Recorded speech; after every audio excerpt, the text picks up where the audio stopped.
Portland State University Millar Library Special Collections has acquired an Armenian prayer roll which can be dated to the late 17th or early 18th century Constantinople. The sacred artifact was drawn and written entirely by hand and is an example of an illuminated manuscript. These manuscripts were a necessary part of daily worship and church services for the devoutly Christian Armenians.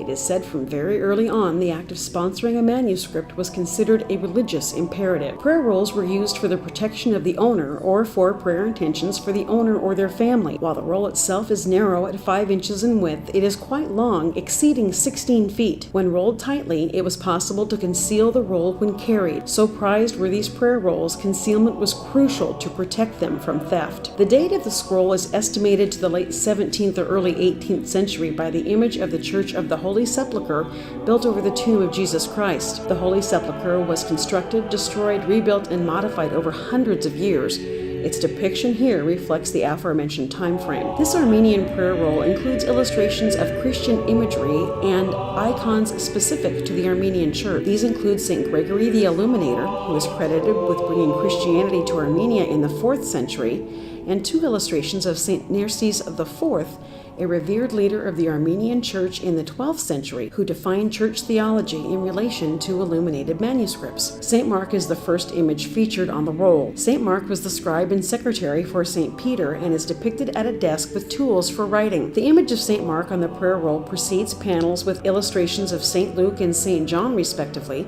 following the order of the books of the Gospel in the New Testament. A lion is pictured sitting at his feet. The lion represents passion and is pictured with St. Mark, by whose teaching passions are taken under control, directed against evil, and toward good deeds. The message below St. Mark's illustration is from the Gospel of Mark in the New Testament, chapter 6, verses 45 to 48.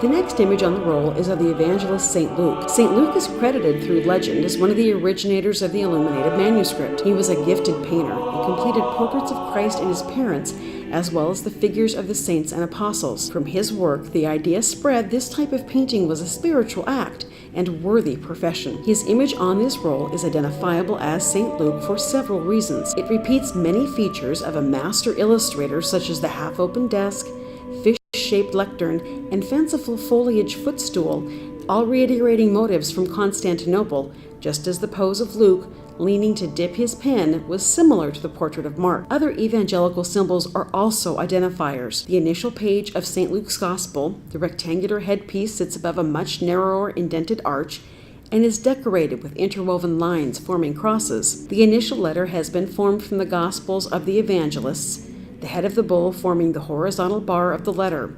The iconography of the bull is arguably the most significant of St. Luke's evangelical symbols. Of the 4 beasts that symbolize the work of salvation, the bull represents Christ's sacrificial death, also Luke.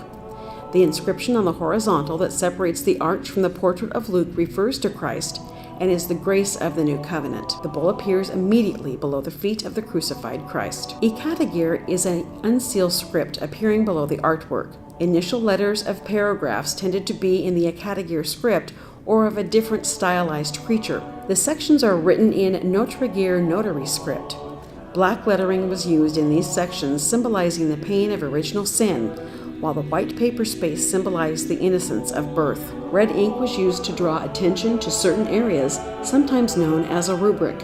Lettering in red near the beginning or end of the script was known as the colophon, providing information about the scribe, the artist, where, when, and for whom the roll was made. Sometimes the scribe would write about his working conditions or provide little anecdotes of wisdom.